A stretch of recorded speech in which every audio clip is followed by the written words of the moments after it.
Bom, então, com todos nós, o Gilberto, nossas melhores vibrações para ele se sentir harmonizado com o nosso ambiente. Muito bem. Então, meus amigos, cortar a Maura do dia 28, com a sua beleza e simpatia, eu diria que seria um pecado mortal. Bom, uma vez eu estava em Uberaba e o Chico terminou de autografar os livros, de madrugada alta, e faltou uma caneta, eu emprestei a minha caneta a ele. Quando ele me devolveu, ele autografou uns 3 ou 4 livros. Quando ele me devolveu, a caneta estava perfumada. Então, realmente, é assim. Mas na Idade Média, a expectativa de vida de uma pessoa era de 27 anos. Se a pessoa fraturasse uma perna, estava mal, porque não tinha como engessar. E a expectativa de vida foi crescendo pouco. Até 1900, ficou em torno de 33 anos, mais ou menos. Atualmente está em torno de 73 anos a expectativa de vida. Há exceções, é claro, o Gilson, por exemplo, é uma exceção. E espera-se para 2020 chegar a 76 anos a expectativa de vida. Bom, e a medicina faz o que pode, não só para dilatar a expectativa de vida, como melhorar cada vez mais a qualidade, a excelência da vida no corpo. Então, vamos ver uns exemplos aqui. Se eu estiver errado, o Dr. Mauro aqui vai me corrigir. Então, a partir do feto, o homem investiga e previne o futuro habitante do corpo de doenças de formação antes sequer inapreciáveis. Ou até imaginadas antes dos exames que poderiam ser feitos. No pré-natal, por exemplo, através de exames de sangue feitos na mãe, são detectadas doenças infecciosas que podem fazer mal ao feto, tal como toxoplasmose, citomegalovírus, rubéola, sífilis, através do exame de sangue feito na mãe.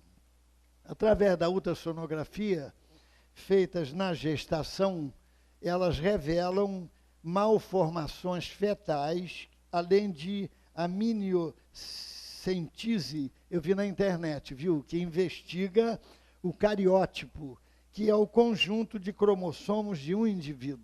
Bom, ao nascer o bebê normal faz 3 exames: teste do olhinho, a pesquisa do reflexo vermelho da fotografia para afastar a catarata congênita ou retinoblastoma, que é um tumor congênito que pode causar a cegueira, e o teste da orelhinha para pesquisa da surdez. Depois tem o chamado, já conhecido bem, teste do pezinho, não é? Para pesquisar doenças metabólicas e hormonais, como hipertiroidismo congênito, que, quando tratados precocemente, melhoram a qualidade de vida da criança. Bom, então, além da medicina, depois que a criança cresce, então nós temos as academias, não é? Quer dizer, a criatura, as mães, os pais, preocupados com a forma física da criança, não é? Para a eugenia física, né? Então, nós observamos o crescimento acelerado das academias e dos salões de beleza. Quer dizer, nada contra, claro, a beleza, né? Até porque, como disse o poeta, a beleza é fundamental, né? Aquele salão chamado Beleza Natural, que foi feito, se não me engano, a fundadora foi em 1953, num fundo de quintal na Tijuca, hoje atende a 100 mil pessoas, 100 mil mulheres. Beleza Natural, tem um na Tirol, aqui na Taquara, eu não sei se tem. Bom, eu acho que tem até no estrangeiro. Então, os atletas de ponta, por exemplo, eles sofrem, às vezes eles têm dores horríveis para vencer contusões, lesões, não é?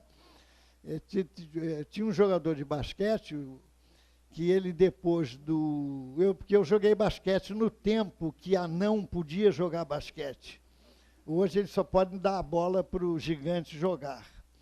Mas depois do treino, ele jogava, arremessava 600 a 700 bolas no cesto, na cesta, como chama, para treinar. Quer dizer, então a eugenia, os atletas de ponta, eles não treinam menos de 6, 8 horas por dia. Qualquer esporte, o Eduardo aqui, que está aqui, que não nos deixa mentir, quanto à quantidade, né, de treinos diários, aquilo tudo. Bom,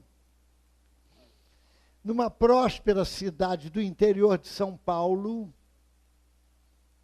existiam 6 livrarias e uma academia de saúde. Hoje são 3 livrarias e 60 academias. Então, minha gente, isso quer dizer que ao corpo, tudo. Ao espírito, nada, ou pouco, muito pouco. Bom, outro dia no enterro, uma criatura olhou para a outra e disse assim: você viu o defunto? Ele era sarado, olha só, tanquinho, não tinha nenhuma barriguinha no defunto. É verdade, aconteceu isso.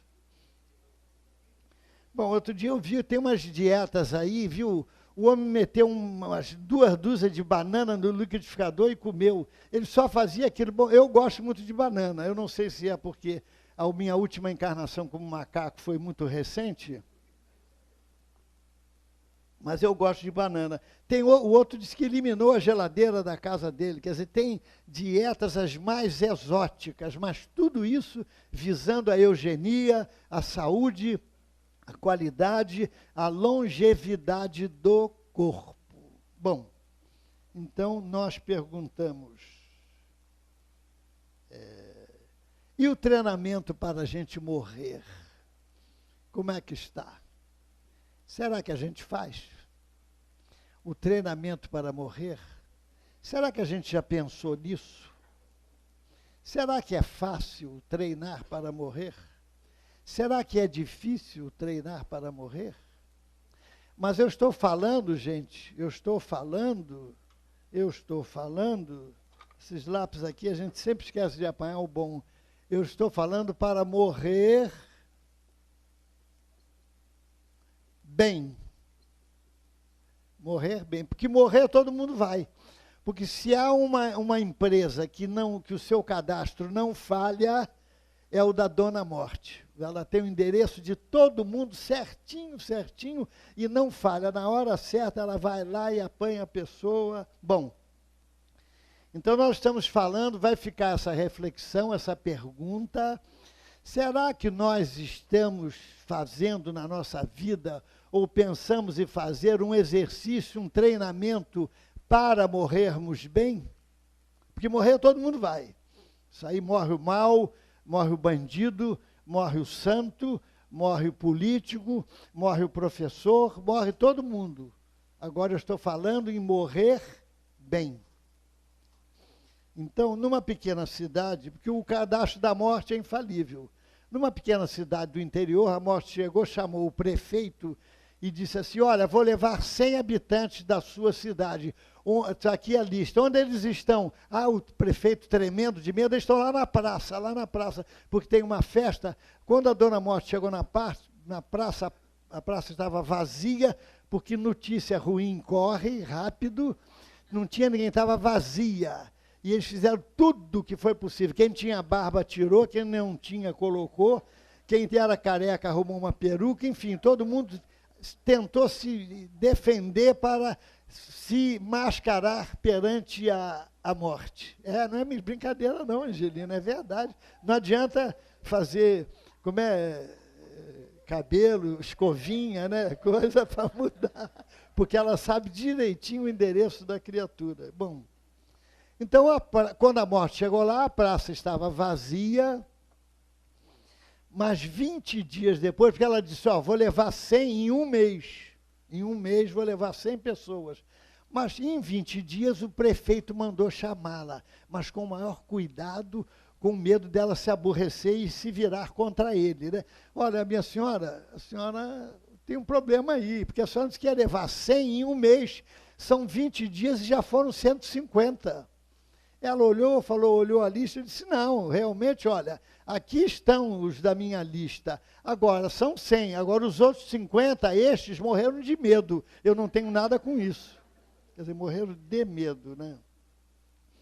Bom, a morte, de alguma sorte, está banalizada entre as pessoas na época atual. Está banalizado o ato de morrer, né?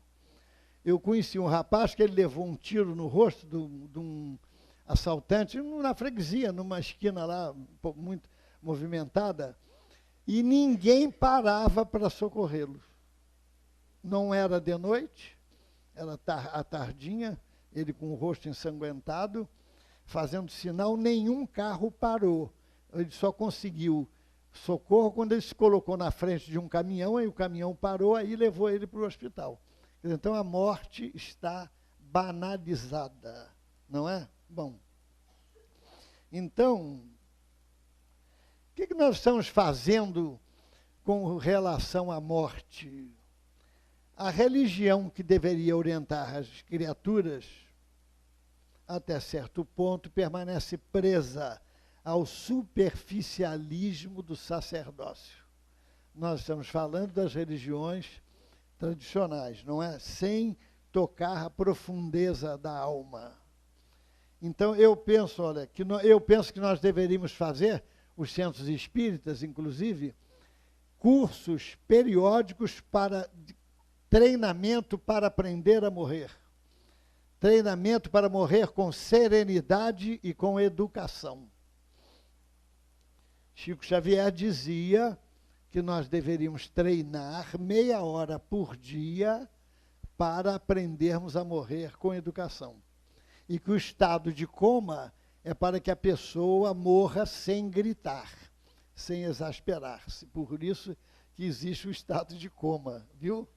É para morrer, senão a gente ia ficar gritando, né? Igual aquela viúva que gritava no caixão, agarrada ao caixão. Dizem os espíritos que quanto mais grito na hora do velório, mais rápido a viúva esquece. Então ela gritava, mais rápido esquece do viúvo, como aquele, né? Enquanto a viúva rezava o Salve Rainha, o moribundo dizia, aquela morena é minha. Mas então a viúva gritava que eu quero ir com ele, que sem ele a vida não tem mais valor nenhum, sentido, eu quero ir com ele. Aí ela foi exasperada, caiu no túmulo junto com o caixão, aí mudou o discurso. Me tira daqui, me tira daqui, me tira daqui. Bom, então o que acontece? É que há uma incredulidade com relação à vida futura, pouca fé, além de o fato de religiões e crenças de um céu fantasioso e um inferno terrível, que, aliás, o inferno cristão, se a gente lê, está lá na Gênesis, no céu e inferno, dito por Kardec, o inferno cristão é pior, mais rigoroso do que o inferno ateu. Porque no inferno ateu ficava o homem lá tentando levar a pedra para cima e a pedra voltava na ladeira, mas no inferno cristão não, tem o tal do agente lá do inferno chuchando o pobre do pecador, não é? Quer dizer, além dele estar num clima esquisito, muito quente, né? Inóspito, ainda tem um agente lá chuchando ele, perseguindo ele, quer dizer, é pior do que o inferno ateu, o inferno religioso, segundo as tradições, né? Então, as pessoas materialistas, quando vem a morte, seja de um parente, seja de um ente querido, aquilo tudo, elas desabam porque não tem posto nada aqui dentro, porque nós não tiramos daqui, nem daqui, o que não colocamos. Então, não parece nada, mas olha, vocês hoje aqui, nós hoje aqui, estamos tendo um ganho com relação à próxima encarnação. Olha só, nós hoje aqui, você entrou já, que é um orador, aí é o Gilson, aí faz cara feia, o Gilberto faz mais cara feia ainda, e não vem, venham, nem que seja para dormir, venham para tirar um bom sono, não importa. Igual aquela moça que chegou e disse, adorei a sua palestra. Mas como se a senhora adorou, se a senhora senta sempre aqui e cochila? Por isso mesmo, que eu tenho uma insônia danada, e aqui na palestra eu durmo bem. Venham para dormir, mas venham, porque o espírito ganha com isso, para a próxima encarnação. Porque de tanto escutarmos falar em imortalidade, em caridade, em vida após a morte, em lei do progresso, nós vamos vincando a nossa alma de condicionamentos morais que vão fazer com que a gente, esses condicionamentos, reflitam precocemente na próxima encarnação. Por que tem gente que tem bagagem, crianças que têm uma bagagem danada, falam até das coisas do espírito com a maior facilidade, e tem outros até com mais idade que têm dificuldade?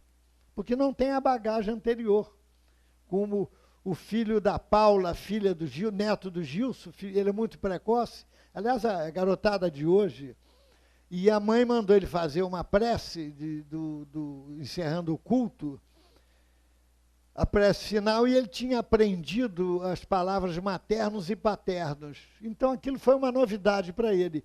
E ele tem um passarinho, aquele passarinho que tem uma crista aqui, amarelo, que ele suja muito, come bastante, não canta. Ele tem aquele passarinho em casa, e ele pisou 2 vezes nele, no passarinho. O passarinho sobreviveu, ele ficou vesgo de um olho e mancando de uma perna, mas ele continuou vivo. Então ele na prece dizia, Jesus, abençoa o meu avô paterno, abençoa a minha avó materna, abençoa o passarinho, porque da próxima ele não escapa. Quer dizer, já vendo, né, a parte espiritual. Então a morte assusta o materialista porque ele tem medo do futuro, ele não se conhece, ele tem as ansiedades do desconhecimento, né? Foi lenta, e ele não quer ir embora, foi lenta e dolorosa a morte de Antônio Sampaio, porque queria levar consigo o cachorro e o papagaio. Quer dizer, a pessoa quer ficar agarrada, quer levar porque quer. Bom, eu conheço espírita que tem medo da morte. Eu conheço uma espírita que ela mora numa casa duplex, e ela tem medo de fantasma, de alma do outro mundo.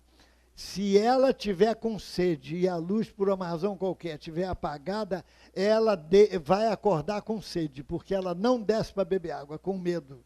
Medo de aparecer uma alma do outro mundo ali perto, né? E um outro disse, olha, seu Gilberto, eu fui alcoólatra, encontrei ele no shopping, e depois que eu me tornei espírita, eu estou com medo de morrer, eu estou com pavor da morte, essa ideia fixa não sai da minha cabeça. Quer dizer, espírita, em vez de se consolar, ficou com pavor da morte, como disse o Simonetti. Ele faz todo ano, em finados, uma palestra sobre a morte, fez até um livro, e quando ele terminou um dia, uma senhora católica se aproximou e disse, olha, eu sou católica, antes de escutar a sua palestra, eu tinha medo da morte, agora eu não tenho medo, eu tenho pavor da morte, disse para ele, né? Bom, o Peixotinho, aquele médium de materializações que nós conhecemos, ele era extraordinário. Ele, com 4 anos de idade, teve uma catalepsia, letargia, e a família naquela época, né? Bom, morreu, vamos enterrar. O tio dele, talvez por uma intuição, disse, só vou enterrar quando feder o corpo. Enquanto não feder, não vou enterrar. Então o velório, 1º dia não fedia, 2º dia não fedeu, 3º dia item, no 4º dia ninguém aguentou. mesmo sem feder, sem cheiro, levaram o cortejo para o cemitério. Quando chegou no meio do caminho, o Peixotinho acordou, abriu o caixão. Olha, não ficou um para contar a história. Um. E tem aquela história, aquela verdadeira, em Manhuaçu, tem uma fábrica de urnas fúnebres, de caixões, de riquíssima qualidade, caríssimas. E o povo da cidade, quando morre algum figurão, alguma pessoa importante, eles vão lá comprar. E um dia morreu uma figura importante, foi um caminhãozinho com aquela carroceria pequena, botou a urna no caminhãozinho, estava já de noitinha, e quando ele saiu da cidade, reconheceu um amigo, pediu uma carona. O homem, quando viu aquela urna, ia saltando. Não, pode entrar que está vazia. Ele entrou, mas ficou ressabiado lá no canto, bem distante da urna. Mas começou a chover. Começou a chover, ele foi, abriu a urna e deitou lá, mas aí passou mais uns 2 quilômetros, entraram 2 amigos do homem, e também se assustaram. Não, está vazio aquilo tudo. Daqui a pouco o caixão abre, e o caixão parece que estava com defeito, eu não sei se foi água. Quando ele abriu a tampa, ele gemeu. Quando gemeu, que eles viram aquele, o defunto sentar, eles se jogaram do caminhão a 60 km por hora. Foram parar no hospital da cidade.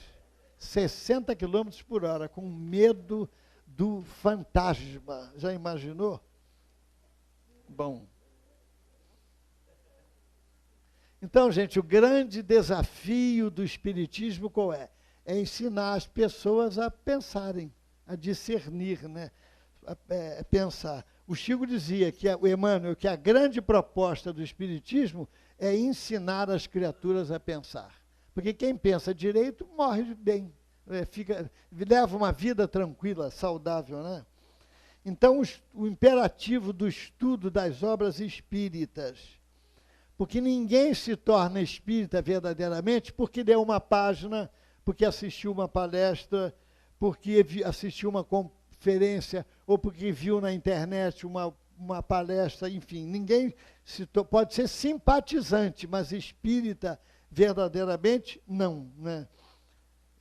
Então, se alguém, disse o orador, um amigo meu, se alguém está no espiritismo triste, macambúzio, tem alguma coisa errada com ele.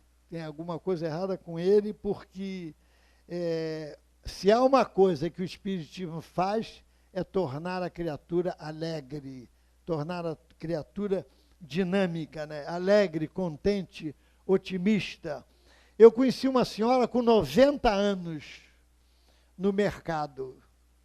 E já contei isso aqui, mas foi no ano passado, com 90 anos, e a pessoa de idade já viu, né? Ela, quando encontra um que ouve, aliás, um correspondente de um jornal inglês disse que o brasileiro, o carioca, é singular, né? Ele, na fila do banco ou do mercado, com 5 minutos de conversa, ele parece que são amigos de infância, os que estão conversando. E o velho, principalmente, ele fala muito, porque em casa ele não tem condição de falar, a mulher manda ele calar a boca, porque está escutando a novela, ou então ele vai correndo, faz tudo correndo no mercado ou no banco para chegar em casa, ligar a televisão, sentar no sofá e ressonar.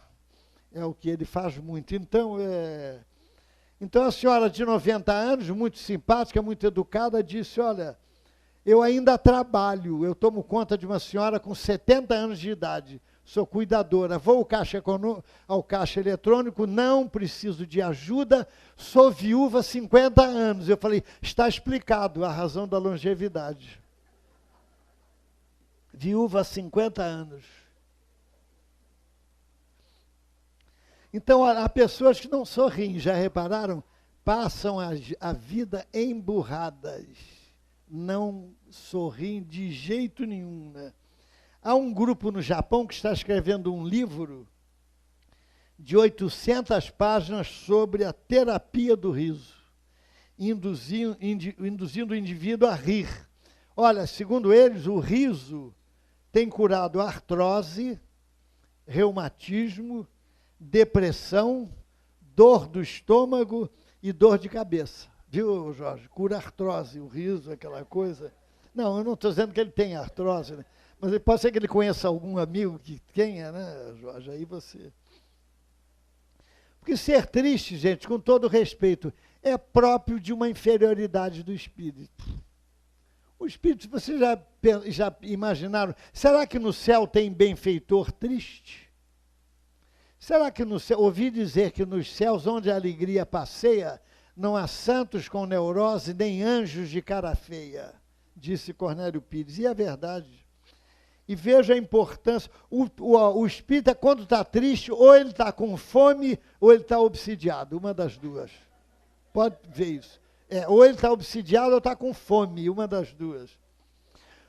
Tinham 3 jovens lá numa cidade próxima de Uberaba, que nas férias deles, eles saíam recolhendo livros usados, livros das pessoas, livros espíritas, e enchiam uma Kombi e saíam distribuindo por aqueles centros pobres daquelas cidades da periferia de Uberaba.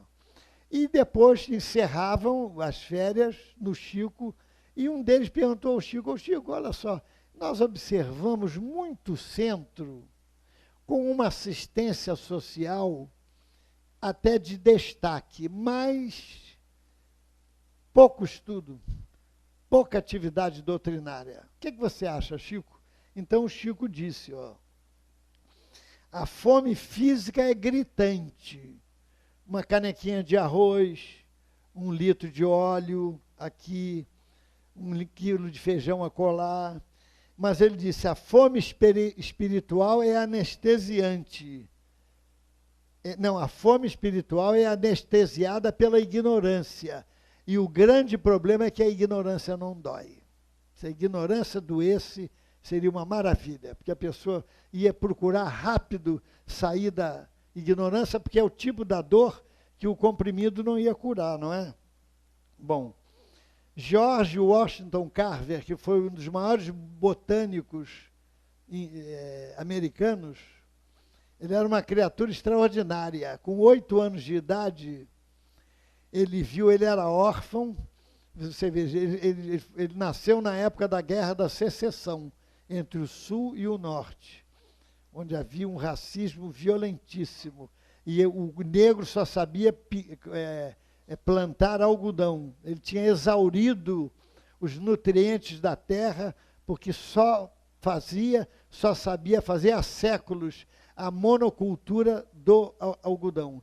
E ele tentou lutar para vencer isso. Para vocês terem uma ideia, ele conseguiu 300 subprodutos do amendoim, depois que ele se tornou um cientista de destaque, de nomeada. Um dia ele foi falar no parlamento, deram a ele 10 minutos no final da reunião.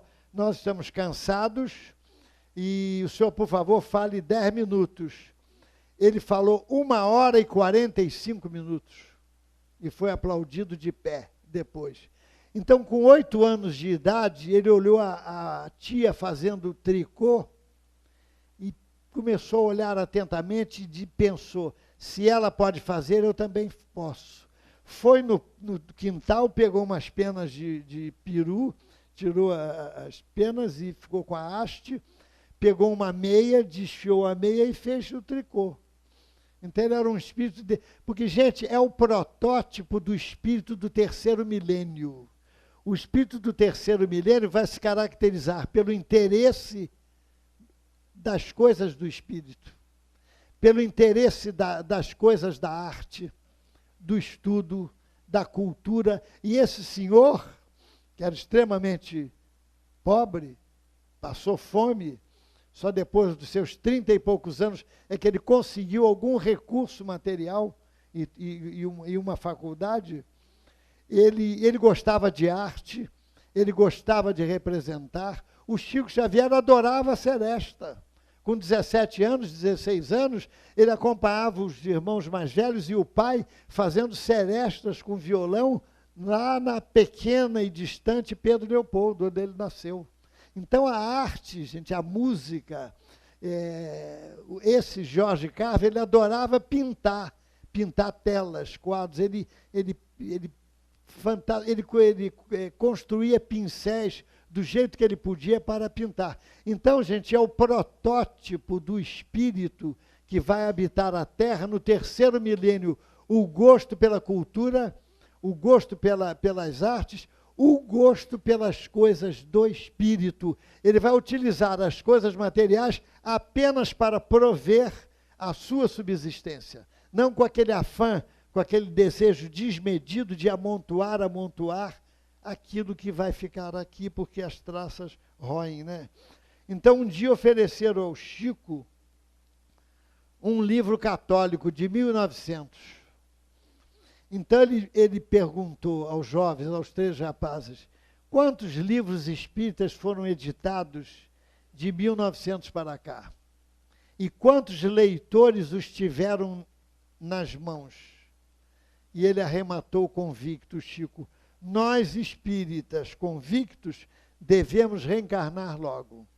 Então tem muito livro, a pessoa começa com o livro dos Espíritos, primeiro o Evangelho, depois o livro dos Espíritos, lê um pouquinho, larga no meio, depois o Céu e o Inferno, a Gênese, então aí esses começam e ficam lá, junto com as poeiras das prateleiras. Né? Então, meus amigos, nós precisamos observar esse aspecto do treinamento para morrer bem. Como é que a gente faz para morrer bem? Então vamos ver quais são os passos que nós podemos dar, que está ao alcance de todos nós aqui, para morrermos bem, não é? Porque senão a criatura fica naquelas encarnações, reencarna, desencarna, como diz Emmanuel, encarna, desencarna e reencarna, em reencarnações de baixo teor. Palavras de Emmanuel.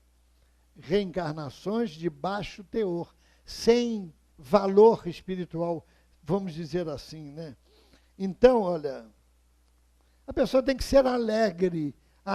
O Churchill, aquele primeiro-ministro inglês que salvou a Inglaterra, foi um impulsionador do ânimo inglês para sair do jugo alemão na Segunda Guerra Mundial. Então, um dia ele estava no parlamento discursando, quando uma deputada pediu uma parte, e ele não gostava de conceder a parte, principalmente para as deputadas mulheres. Mas ele deu a parte e ela disse então, olha, o senhor sabe, Vossa Excelência sabe, se eu fosse sua mulher, eu colocaria veneno no seu café. Ele enxugou o suor da testa, colocou os óculos na mesa e disse assim, saiba, Vossa Excelência, que se eu fosse seu marido, eu tomaria este café.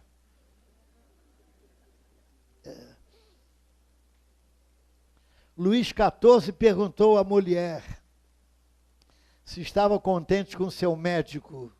E mulher respondeu, sim, admiravelmente, ele não lê os meus livros e eu não tomo os seus remédios. Não é o caso atual, né? Então, gente, a regra é esta, ó, morre bem quem vive bem. Para morrer bem, só tem um jeito, é a gente viver bem. Como é que a gente vive bem aqui? Vamos ver. Qual o primeiro passo para a gente iniciar uma escola, vamos dizer assim, um treinamento para viver bem? Qual seria o primeiro passo, o mais importante, inicial, que todos nós podemos fazer? Aquela pizza que a Guará faz, o Jorge paga depois da reunião se alguém falar. Qual é o primeiro passo para a criatura iniciar o seu caminho para morrer bem? Está aqui, ó. É a caridade, é o exercício da caridade. Todo mundo pode fazer ou não pode? Quem é que não pode? Tem a caridade moral, tem a caridade material, todo mundo pode fazer. Então, o primeiro passo é a caridade. Olha só o que acontece. É tão importante, gente, a caridade, que ela muda o nosso destino. A caridade é tão importante que muda o nosso destino. Está lá no Evangelho, fora da caridade não há salvação. Então a gente pode começar de qualquer jeito, não importa. Não importa que a gente, eu não tenho jeito, eu sou tímido. Não importa como aquela amiga que foi 11h30 da noite entregar uma quentinha para um mendigo que estava bisbilhotando lá o paliteiro de lixo, 11h30 da noite, vocês avaliem o que ele estava procurando ali, né? Ela pegou a quentinha, encheu o peito de ar, colocou mel na boca e perguntou, o senhor já jantou? Ele olhou para ela com um olhar esquisito, pegou umas cascas uns caroços de manga, uns pedaços de ripa que tinha ali e começou a jogar nela. Claro, aquilo é deboche, né? E ela corria. Eu digo, mas Vera, você não fez prece? Não, eu fiz prece, mas por via das dúvidas eu corri também, né? Sei lá o que ia acontecer. Então, gente, a caridade é tão importante que muda o nosso destino. Olha só, depois da morte sentimos no mesmo grau de rudez tanto o mal que praticamos quanto o bem que não se fez. Olha só, o Espírito botou no mesmo diapasão, na mesma intensidade. Depois da morte, sentimos no mesmo grau de rudez tanto o mal que praticamos quanto o bem que não se fez. Disse Oscar Batista. Quem andou nas próprias dores, servindo e amando ao sofrê-las, vê na morte o fim do dia, todo enfeitado de estrelas. Olha o caminho aí, disse Sebastião Lasno, que era cego. Então, meus amigos, olha aí, vamos dar uns passos para a gente chegar a se tornar um viciado na caridade, viciado na fraternidade, na alegria e primeira coisa que a gente tem que desenvolver, se não temos, é a boa vontade. Tem que ter boa vontade. Sem boa vontade não se consegue nada. A pessoa é a base de qualquer passo no caminho da conquista da virtude. A pessoa tendo boa vontade, fatalmente ela vai ser uma criatura, olha só. Isso aqui é um viu? Prestativa. Você vai reparar, a pessoa prestativa, ela, o que ela é? Uma pessoa prestativa, ela afasta ou atrai a gente?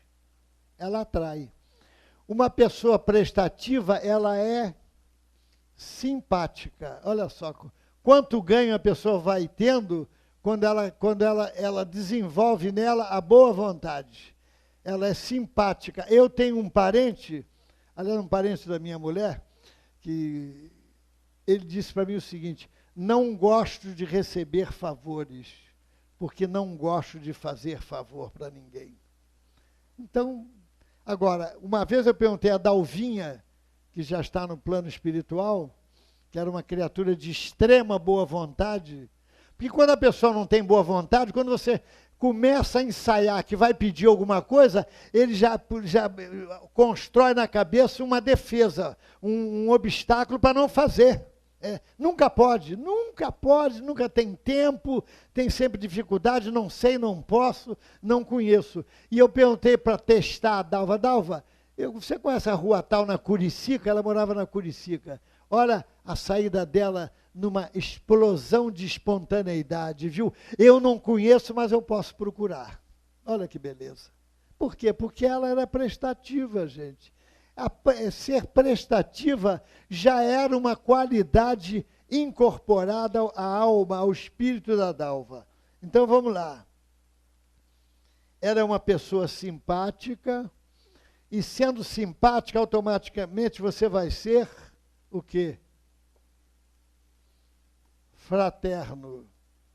E, gente, depois da fraternidade, o que a pessoa vai conquistar tranquilamente, que é o desiderato nosso, é o objetivo maior? Vai conquistar o amor. E aí, minha gente, quem tem tudo isso, vocês acham que morre mal ou morre bem? Morre bem. Vai morrer bem, não é? Porque não há improviso na hora da gente prestar conta com a lei. Diz Emmanuel o seguinte, antes de Emmanuel, vamos ver a posição de Dimas. Dimas, quem leu, ele era um espírita, pau para toda a obra, ele estava jantando. Dimas tem que dar um passo aí, ele largava a janta e ia. Eu conheço espírita que não atende o telefone quando está jantando. Nada contra, mas não atende. Manda ligar daqui a meia hora. Peixotinho largava o almoço, a janta, no meio do caminho, ia atender dar passe, ficava às vezes 40 minutos dando passe, quando voltava a comida estava quente, não tinha esfriado. Peixotinho. Então, o Dimas, ele era espírita, mas ele recebeu uma equipe de espíritos especializados em promover desencarnação, porque ele era caridoso, porque ele era uma criatura boa. Embora tivesse problemas de sentimento, ele era muito apegado à família, e com isso ele não se preparou muito conveniente. Tanto é que os benfeitores demoraram 12 horas para desligar os laços finais do perispírito do Dimas com o corpo. Mas era uma criatura boa, uma criatura com méritos excelentes, tanto é que mereceu a assistência de uma equipe. Inclusive os amigos dele vinham para o bota-fora dele, na hora do velório lá, estava todo mundo lá chegando, bonitinho. E olha só, olha o que o mentor disse com relação a Dimas. Dimas não é Dilma não, perdão, viu? Dimas repousará, repouso, na contemplação do passado que se descortina em visão panorâmica no campo interior. Dimas, por ter desenvolvido uma vida de trabalho incessante na esfera do bem, conquistou o direito deste repouso. Então, veja, começou a morrer bem, não morreu bem? Começou a morrer bem. Por que ele morreu bem? Porque ele viveu bem. E ele tinha lá suas dificuldades, era pobre, não tinha facilidade na vida, não. Mas apenas era uma criatura, um cristão, na excelência do termo, né? Oscar Batista, poeta, disse o seguinte: para quem viveu no mundo fazendo o bem que podia, a morte é um sono guardado na bênção da anestesia. Olha só. Para quem viveu no mundo fazendo o bem que podia, a morte é um sono guardado na bênção da anestesia. E Gil Amora disse diferente: percebi desencarnado na luz que se nos descerra, que a morte não é problema, problema é deixar a terra. Quando a criatura não se preparou para morrer bem, e aí morre mal. Porque viveu mal, morre mal. Viveu bem, morre bem. É lei. Emmanuel diz o seguinte: age para o bem, sabendo que apenas o bem guarda a força bastante para o sustento da paz. A criatura humana dispõe de livre-arbítrio para criar o destino, porém cada individualidade, nesse ou naquele plano de existência, atua num campo determinado de tempo. Tiranos e santos, malfeitores e heróis, atingem sempre um limite da estrada em que o mundo maior lhes impõe pausa de exame. Todas as grandes figuras de ontem e todas as grandes personalidades na Terra de hoje conheceram e conhecerão o momento em que a vida lhes adverte, não mais além. Porque se a gente... nessa hora não tem saída, creiamos ou não, aceitemos ou não, tenhamos ou não a religião. Uma senhora alemã, descendente de alemã, que morava do lado de uma oficina mecânica de carro. Vou contar essa porque o ambiente ficou um pouco pesado, então eu vou contar essa. Mas eu espero que não acorde a senhora, viu, que está dormindo lá atrás. Não vou falar nem alto para não acordar, viu, Angelina? Aí, mas o que eu estava contando mesmo? Porque quando eu esqueço, eu tenho que começar do início. Aí vai até 11 horas, hein, Angelina? Já pensou? Então a senhora alemã, descendente de alemã, estava lá na sua casa, e uma oficina mecânica do lado, e eles batiam na lataria, gritavam, brigavam entre eles, discutiam. E ela sentava, subia num caixote, passava um sermão aos rapazes, aquilo tudo, e um deles, mais debochado, mais irônico, olhava para ela e sistematicamente dizia: eu quero que essa velha morra. Eu quero que essa velha morra. E ela tinha um papagaio. E o papagaio, de tanto ouvir, repetia a mesma coisa, e ele, chegava para ela e olhava para ela e dizia: eu quero que essa velha morra. E ela começou a ficar com ódio do papagaio. E disse para o marido: vou matar esse papagaio, vou estrangular ele. Não, que é isso, minha filha? É de Deus, criação de Deus. Vamos ao padre perguntar como é que a gente vai fazer para não estrangular ele. Aí foram até o padre, ele contou: ela quer cometer um assassinato, matar o papagaio, porque ele todo dia olha para ela e diz que quer ver que essa velha morra. Aí o padre: não, minha filha, não faça isso, filho de Deus, criação de Deus. Olha, eu tenho um papagaio aqui que ele está acostumado às homilhas, aos sermões, às missas, então ele está por dentro do evangelho. Eu vou emprestar ele a você, você leva ele lá para a sua casa, bota junto do outro, quem sabe ele doutrina o outro, né? Aí ela, toda feliz, levou o papagaio, chegando lá, deixou os dois juntos. No dia seguinte acordou, olhou para o papagaio disse: eu quero que essa velha morra. Aí ela olhou para o outro, todo esperançoso, o outro disse: que Deus ouça as nossas preces. Não é fácil não, viu? Não é brincadeira não. Então, gente, o caminho é esse. Será que é difícil a gente fazer esse caminho aqui? Então, caridade se concebe por angélico alvará. Quem auxilia recebe, acreditando que dá. Então a gente tem que treinar, exercitar. Emmanuel diz que as virtudes, o exercício do bem tem que ser automatizado, é o termo que ele usa. Você tem que automatizar por repetição o exercício do bem. Se a pessoa vai receber ou não é outra coisa, é outra história. Eu estava na freguesia, chegou uma senhora com uma bolsa. Ô, querido, como vai? Esqueceu de mim, não se lembra mais de mim? Aí, daqui a 2 minutos, pediu dinheiro para uma passagem para Campo Grande. Aí tá, 2 dias depois: ô, querido, esqueceu de mim? Eu falei: eu tenho uma memória muito fraca. Quer dizer, ela queria. Mas é assim mesmo. Eu estava na rua Gonçalves Dias, quando eu trabalhava de gravata, e um senhor simples, vestido simplesmente, com seus 40 anos, naquela época,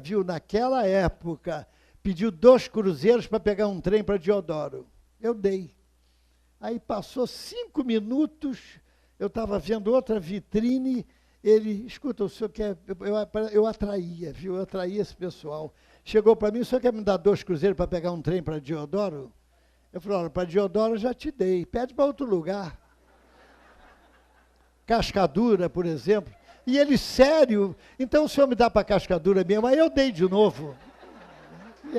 Não ia mudar nada, eu dei. Acordei você, desculpem. Porque, olha, gente, na última hora o problema é sério.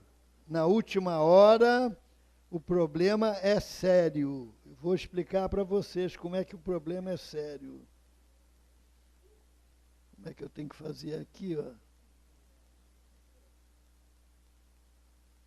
Deixa eu ver que essa porcaria aqui, depois que a pessoa atualizou. Bom, eu vou tentar dizer de cabeça, né? O anjo da morte entrara belo e puro, e ostentando nas mãos um facho aceso, disse-me ao coração triste e surpreso: pobre amigo, é a ti mesmo que eu procuro. A memória romper estranho muro, a sós comigo, exânime e indefeso, regressei ao passado e vi-me preso às ansiedades do caminho escuro. A memória romper estranho mudo, a sós comigo, exânime e indefeso, regressei ao passado e vi-me preso às ansiedades do caminho escuro. Amores e ambições, penas e abrólios, e o pranto que jorrava de meus olhos banhava minha fria máscara de cera. E na sombra abismal da última hora, não chorava a vida que fugia, e em vão chorava o tempo que perdera. Muita paz. Muito obrigado pela paciência a todos.